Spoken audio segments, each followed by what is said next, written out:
Howdy, welcome to Farm Rescue. Thank you for your interest in volunteering. Whether this is your first time or you're far seasoned than myself, I thank you for coming and taking interest in helping family farmers in crisis. For those of you involved in agriculture all your life, a combine harvester is something that you're very familiar with. It's just as necessary as a planter in the spring. For you that are first-time volunteers and maybe not involved directly in ag, the combine harvester has been around for about 175 years. The name combine comes from the term of three combined tasks into one. You've got the reaping of the harvest, you've got the threshing of the harvest, and then the winnowing. The reaping is obviously cutting, the threshing is separating the seed from the trash or the stalk, and the winnowing is the separation of the chaff and the husk or the kernel shell from the actual kernel.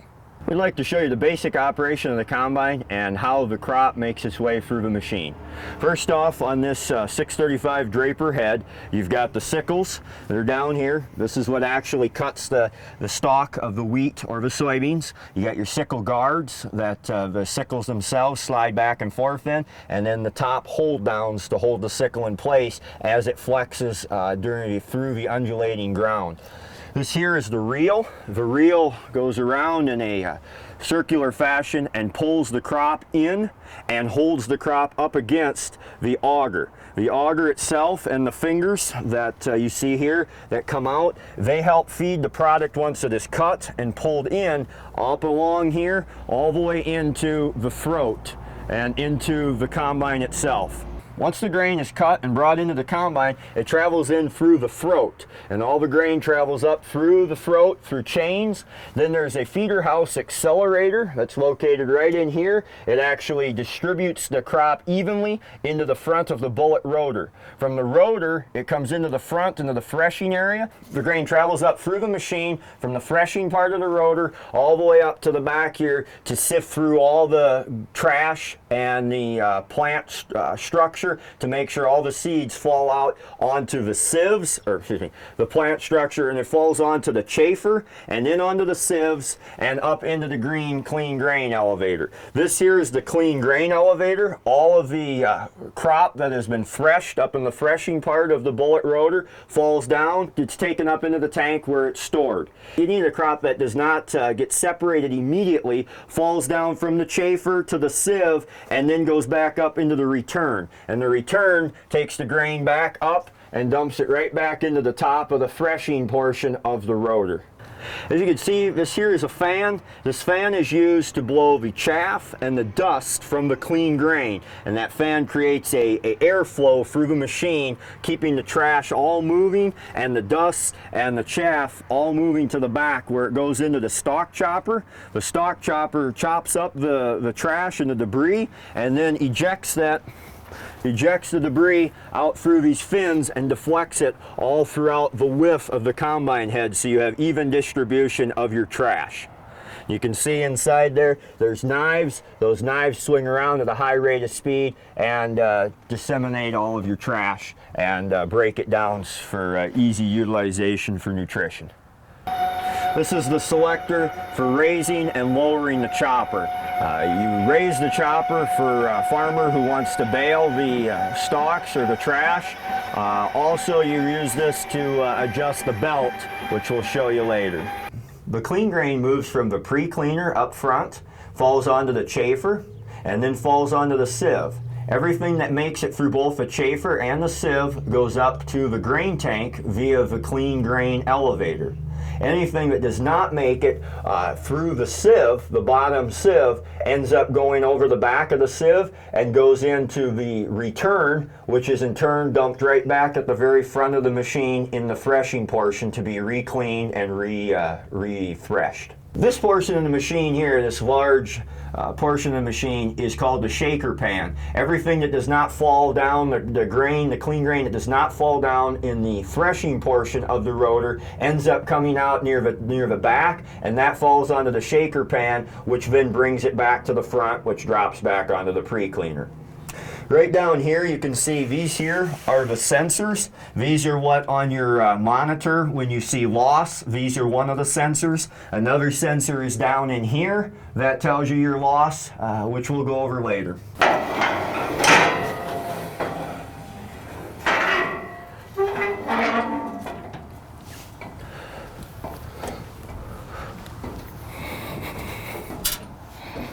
Welcome to the engine compartment. This here is the radiator cleaning screen. It keeps the chaff and leaves off of the radiator. This here is the airflow deflector. The air flows in through here, across the cleaning screen, into the air cleaner. The air cleaner goes in with the clean air into the diesel engine. This is the diesel engine and the transmission, the power plant for the entire machine. Every morning you're going to want to make sure you check the oil, which is right here. This is also the fill cap if you have to add or change oil. Make sure that you have oil in the dipstick. Now, we just ran the machine, so it's going to be all over the dipstick. We'd have to wait and let it cool off for a while. This here is the gearbox lube oil dipstick. Make sure there's adequate oil in the gearbox. Right there at the mark with the arrow. And this is the main gearbox that drives the entire machine. This here is your reserve oil reservoir. And if you look down here, when the head's fully on the ground, this oil should be up on the sight glass, somewhere in the middle here, just so it's visual. But you want to remember that the head needs to be on the ground, the throat needs to be fully lowered to have an accurate reading on the oil reservoir. And here's obviously the fill cap for the oil reservoir if you're low. Once a week or so, especially in dusty conditions, you're going to want to blow out the air filter. Use a farmer's or a dealership's air compressor and blow out the air filter. You got to take each one of these snaps or clips loose, and then once they're all off, you just kind of wiggle and pull it off. Then just carefully grab around the outside and just give a little twist until it comes loose. And just ease it out. Got to be very gentle with it. And there's your air filter, and this is your inner air filter. These here usually you don't have to blow out, it's just this outer air filter. So you can take that down onto the ground so you're not around the clean air intake, and blow it out, and just take your wand. If a farmer has a long wand, just take it in here and just blow it all from the inside to the outside. You never want to blow it in. That's only creating more of a problem. You want to blow any of the dirt and the dust and particles out of the filter from the inside going out. This here safety rail, you push it on up, and then this pin slides into place down here, and just make sure it's in place and it's okay to use. This grain bin here right now is set up for travel mode, whether it's by semi or going down the road under its own power. As a good rule of thumb, you're going to want to put the extensions down and the auger down to just take away any chance of snagging it on power lines or on trees and underpasses. The process of putting the grain tank together after transport, you carefully step down inside the grain tank using the steps, lift the outside too into place. You'll notice there's stops here. They just slide until they rest against the stops.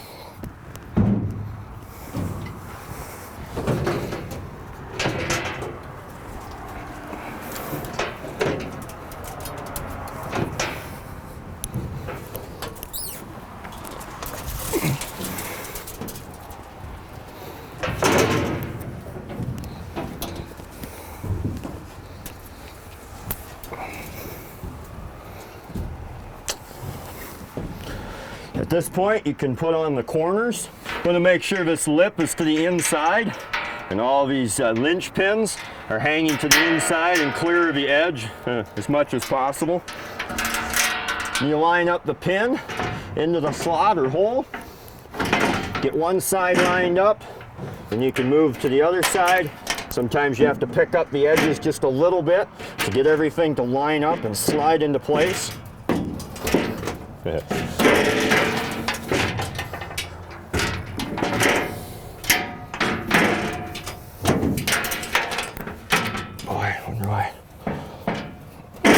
we go.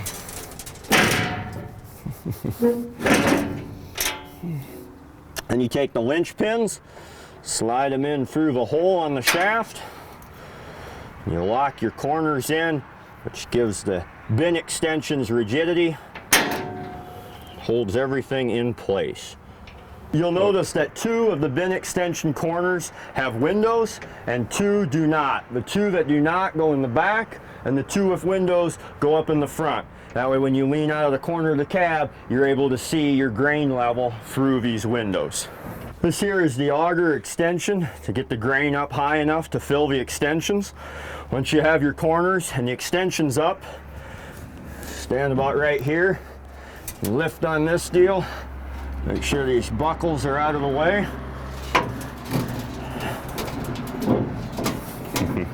And at first, if, like you're seeing, if at first it doesn't quite fall into place, those little groove and eyelet has to fall into place. Just kind of wiggle with it and tap and push it into place.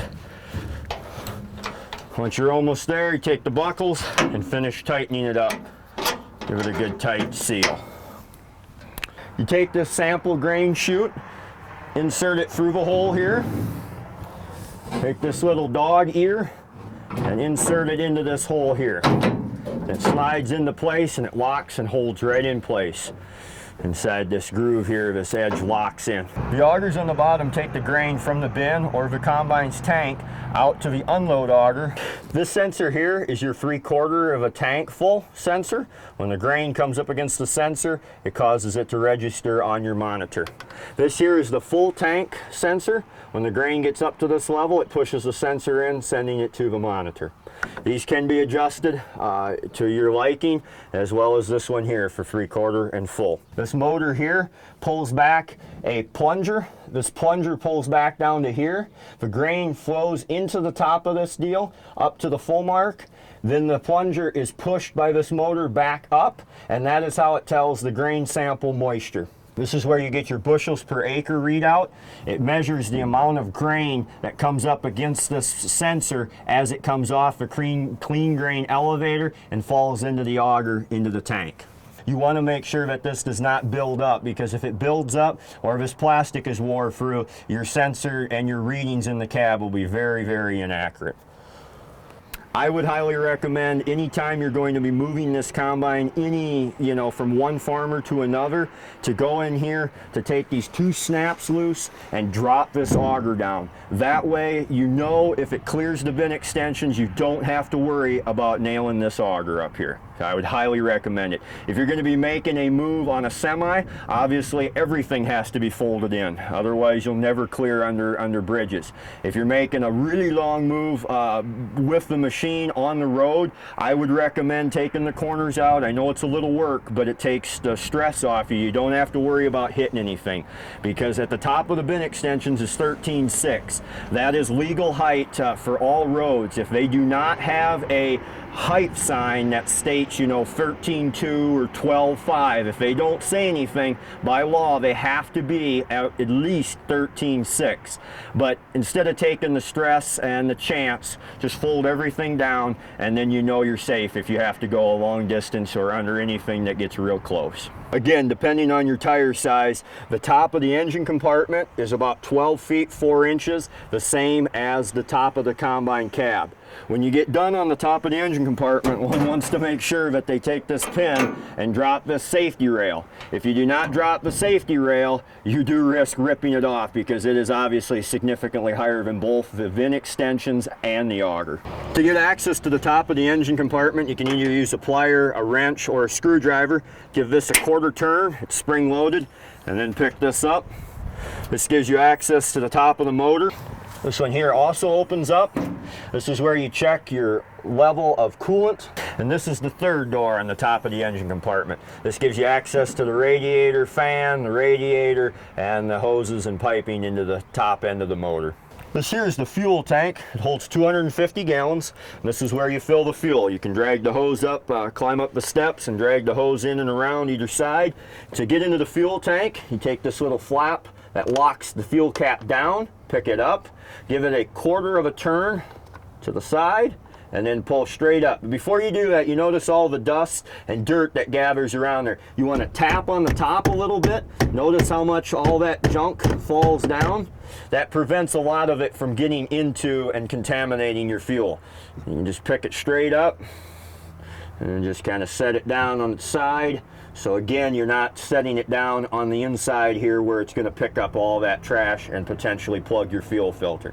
And obviously you can fill there. When you're done, reverse the process. Make sure that chain drops down in there. find the grooves. There's three grooves that it's got to fall into, and then give it that quarter turn, and then drop it down. And then just kind of grab it a little bit and make sure it's snugly in place. If you fail to put the fuel cap back on, you are going to spill a lot of fuel all around the top here, which runs down into the rest of the machine, and you potentially are going to do damage to the motor and such by getting too many contaminants. So please make sure that the fuel cap is on and snug. This here is the fire extinguisher. This particular one is a water with air pressure. To release, pick this up, picks it right up. Check the level on here, make sure it's full or charged. To fill the fire extinguisher, you turn the top off here, counterclockwise. Once it's loose, oh, it was really loose. Once it's loose, you can pull it out.